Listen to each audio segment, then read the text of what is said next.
Hi, I'm Callum from Tyne Valley Motorhomes, and this is the handover of the Auto Trail Apache 632 2013. So as we start the walk around on the driver's side of the vehicle first, the first point you get to is your mains connection point. So this is where you would hook the vehicle up for charging if you are on a site or you are at home. So you get your hooker blade, lift the collar, expose the ends and slide on. Hook the vehicle first, then the power source, and then when unhooking, do it in reverse order, but there's a small blue clip on the left hand side which you push down to release the cable. Underneath you'll notice there's a grey tap. This is your wastewater outlet, so this is anything that you've drained off via a plug hole in the shower, sink or hand basin. Simply drive over the motorhome service bay on the way out of your site. On the side there's a handle, and drain off your wastewater. It's very important in the winter that you drain this source off, as you wouldn't want the water to freeze in the colder climates and to crack the tank or the pipework around the wastewater tank. Got some storage in here, and this is your external shower point, which I'll get onto in a moment. But to fill with fresh water, simply go and buy a hose pipe with some hose pipe connections, because it's a brass tap on most sites.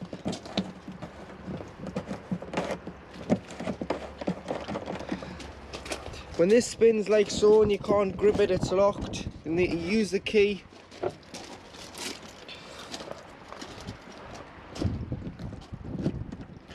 Push it in, turn, put your hose pipe in there. Wait until it either overflows, or you can see on the main control panel on board how much water you have in the tank at any one time. And then external shower, so you've got a bullfinch connection. You can pop it in there, and you can turn it from off to hot. But you've got to make sure that you've got the pump on to pressurise the water flow through here, otherwise you'll get no water coming out. And make sure that you've had the boiler on if you are wanting hot water. This is great for hosing the dogs off if you've been on the beach, yourselves, the kids, the bikes. The fridge vents, a vent for your heater. So this is the location of where the heater is, as you've got the flue, so you would look on the other side of the vehicle and you'll find your boiler. Freshwater drain off points, so you've filled the fresh water, you've put too much water in, you're not using the vehicle for a while, you've taken on contaminated water, or you're winterizing it, where you drain all water off the vehicle. This is the freshwater outlet, and it'll drain off the fresh water, so that's clean water there.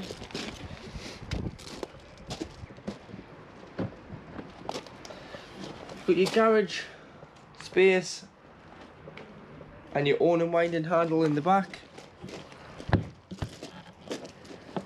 Coming to the back of the vehicle, high level brake light, rear view camera underneath. Using one of the habitation keys, you've got two, one will do the water, one will do all the locks. You can put your key in here, remove the Auto Trail badge, and there's a nut. Take that off and lift this GRP panel off, and behind there is a full-size spare wheel. But another reverse camera. We've got 7-pin electrics and a tow bar.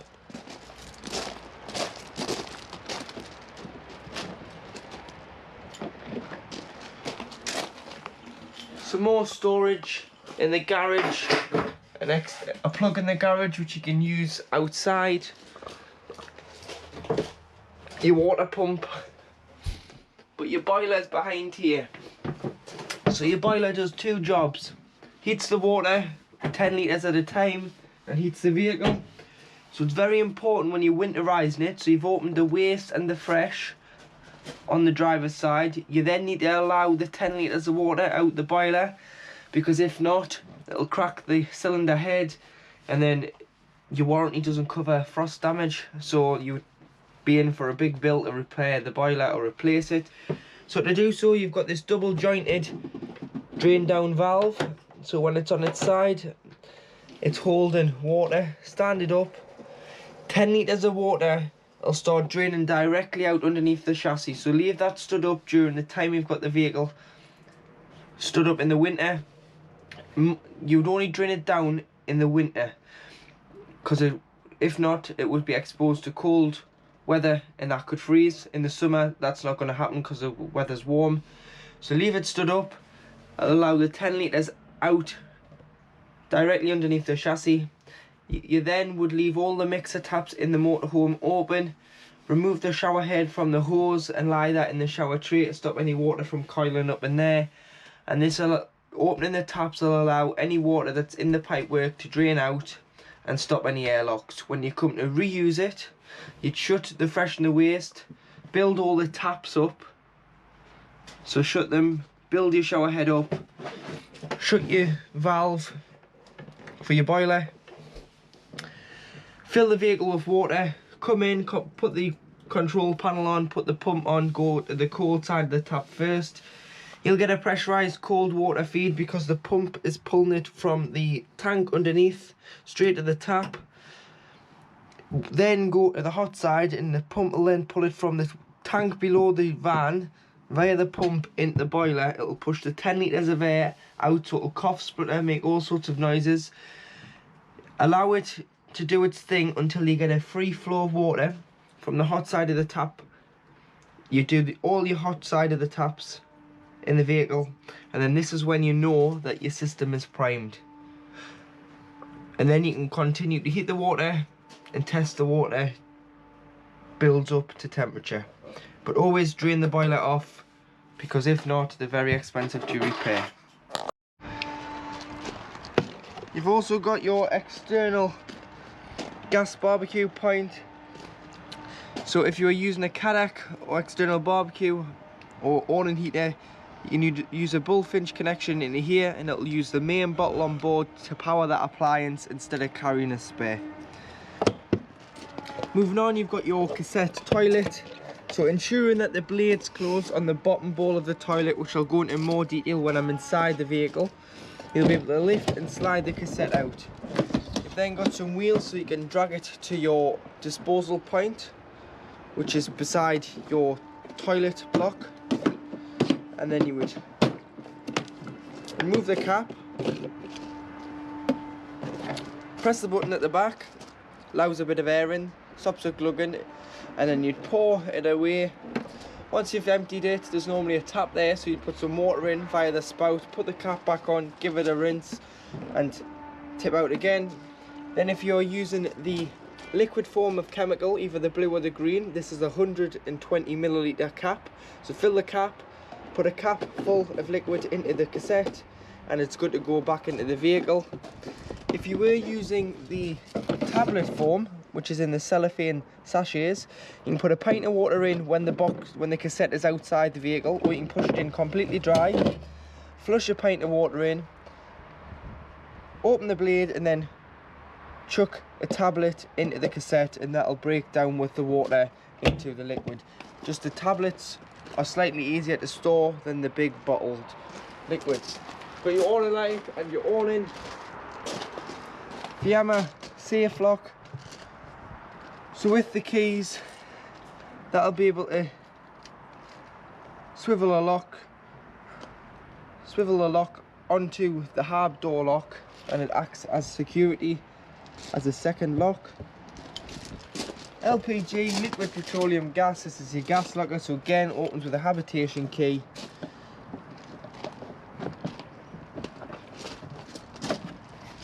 You can fit 2 bottles on board. We've got our 6 kilogram test bottle on here.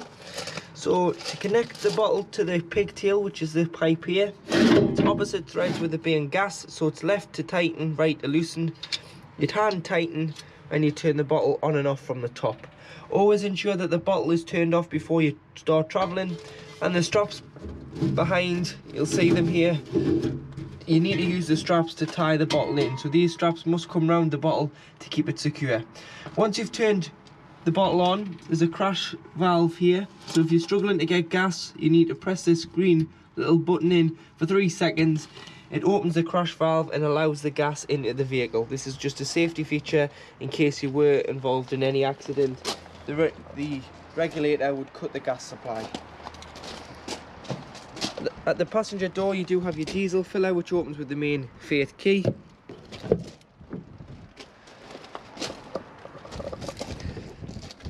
Tyre pressures, so 5 on the front, which is 72.3 psi, and 5.5 on the back, which is 79.5 psi. Engine battery lives underneath the floor. Toolkit underneath the passenger seat, which includes a jack, brace and a tow eye. And your bonnet release on the side of the dashboard. So if we have a quick look underneath the bonnet, you've got all your fluids to the left hand side. So you've got your screen wash, your power steering fluid, your brake fluid and your coolant,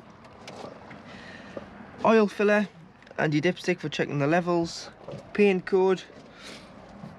And then if you were needing to jump start the vehicle or give another vehicle a jump start, as the battery's underneath the floor, you do have jumping points underneath the bonnet. So you've got a positive here underneath this cover and a negative by the headlight, and then you've got your weight plate. So your weight plate is your second stage weight plate, so it tells you your gross vehicle weight, your train weight and your front and back axle weights.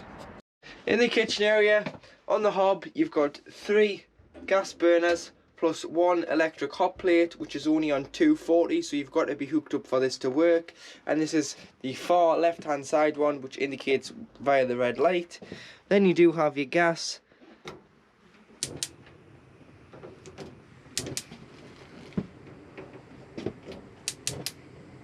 like so. So there's 3 lit gas rings, and below you've got your grill. So a tip with the grill, if you just hold the knob in for a couple of seconds longer, it'll allow the thermocouple to release and allow the gas through. Because if you do it too quick, the thermocouple will close and then the hob or the grill will go out. And below the grill you do have your oven. You may want to take your oven shelf and grill pan out or wrap them up, as they can vibrate and rattle when on the road. Underneath you've got the plug for your hot plate in this corner and your gas taps in the left hand corner. Gas taps are mainly for when the vehicle is annually serviced. Any problems with gas, turn the bottle off to be safe. Storage underneath the sink.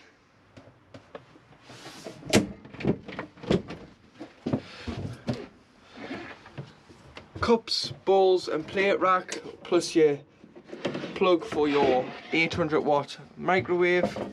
So you'd press go to wake, and then you do have your sink cover, so that just goes in there when travelling, and that can go on either end of the sink, so it can act as a draining board, or it can cover the sink and act as extra worktop space. Once the hob top's cooled down, you can put the glass lid down, because if you put it down when it's too hot it will shatter. You've got this dimmer switch here for your lights in the lounge, so you can press and hold and you can see they're getting brighter and duller as they're dimming down. Kitchen light,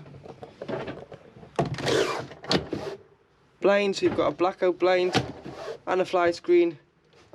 In the middle is a small clip, just pinch that off and you can depart the 2 blinds and open the windows. You'd push them out, turn these to keep the window out on the stay, release them, the window will come in, and always make sure that all your windows are securely shut along with your skylights before you start travelling.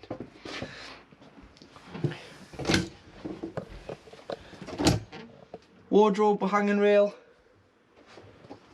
And then below you do have your Dometic fridge with freezer compartment. So you've got your on off, which is the far left button, so you can turn it on and off. Then you've got 3 sources. So you've got this one here, which I'll click, which is mains electric. So it'll work as a household fridge on 240 volt. So if you are on site you would use this one, or if you were at home pre-chilling the fridge before you put your shopping in, you would use electric. If you were wild camping, you'd use gas because you'd have no other source available and it'll self-ignite. And then if you were travelling from home to a site and you've got shopping in and it's been pre-chilled, you can use the battery setting, which is this one here, which will fail because you've got to have the engine on to get a feed of 12 volts, so it'll act as a giant cool box. Or if you're moving from site to site to continue your holiday, you can use the battery setting and it'll just keep the temperature the same. So it'll not pre-chill it anymore, but it'll keep your shopping nice and fresh until you arrive back on site. You can either go on to mains power or you can go on to gas if you were wild camping. On the right hand side you do have your temperature, so 5 being the coldest. So this is great for pre-chilling, it gets the fridge down to temperature nicely, and then when you do put your shopping in, you may want to turn it to 3 or 4 being the maximum, as you don't want your shopping to freeze. And then when you are finished with the fridge for the season, say you're not using the van for a couple of weeks, you're packing it away for the winter, when winter rising, we'll always advise you remove everything out the fridge, you give it a clean out with some antibacterial, and then what you do is on the light there's a little nib push, the 2 tabs come out, and then this will stop the door from fully shutting on itself and it'll allow air circulation in and out the fridge to stop mould and bacteria growing if the door was to be shut. You've got your freestanding table, which you can have in the front lounge or outside if it's a nice day. You've got your lights, so you've got 2 reading lights above the headboard, and then you do have this switch here which does the cabinet lights. So you've got your transverse bed at the back, some storage on the shelves, storage, same window, same blind and fly screen, telly point, so you've got a 12 volt, an aerial point and a 240 point if you were wanting to put a telly in the back. And to open the skylight, you push the button in, pull the bar down all the way and it's open, or you put it into the grooves and it'll stay ajar. But always make sure that the bar is pushed up and the button is underneath out, and this is locked with a fly screen and a blackout blind. You've got access to your garage through the vehicle and to the boiler drain off point, so you don't have to lie in the garage to drain it off, you can just come into the vehicle and do it.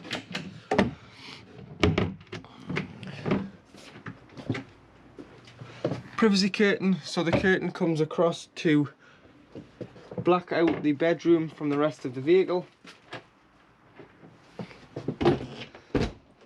And then you do have your washroom, so same skylight with blackout blind and fly screen, towel rail, toilet roll holder, and then as long as the pump's on, you'll be able to have a pressurized flow of water. So if you press the button here, you'll notice the fan starts flashing. This is an assisted fan. Press it again until it goes solid, and this will turn the fan off. Press the button at the back, the blue button, and you'll have your flush, so freshwater flush. So flush the toilet first, so it keeps the blade clean and lubricates the seal between the blade and the cassette. And then to open the blade using the grey lever, so this is what I was talking about outside, it must be closed to get the cassette out. Slide it to the right to open it. Everything will then go into the cassette. You would flush after use. If you were wanting to use the pink liquid, if you have bought the multi-pack bottles, what you can do is you can get a spray bottle, dilute it and spray into the cassette before, or should I say the bowl of the toilet before flushing, and that will go into the cassette. And then once you've flushed, always bring the grey lever back to the left to shut the cassette. And then you shouldn't have a problem getting it out from outside if you do it in this order, because if you did leave it open, then you know what you've done, you've just left the blade open and you can't get it out. You'll get 3 green lights on here when the cassette's full underneath the diagram, indicating that it's time to empty the cassette. Cabinet for your toiletries. You've got your light,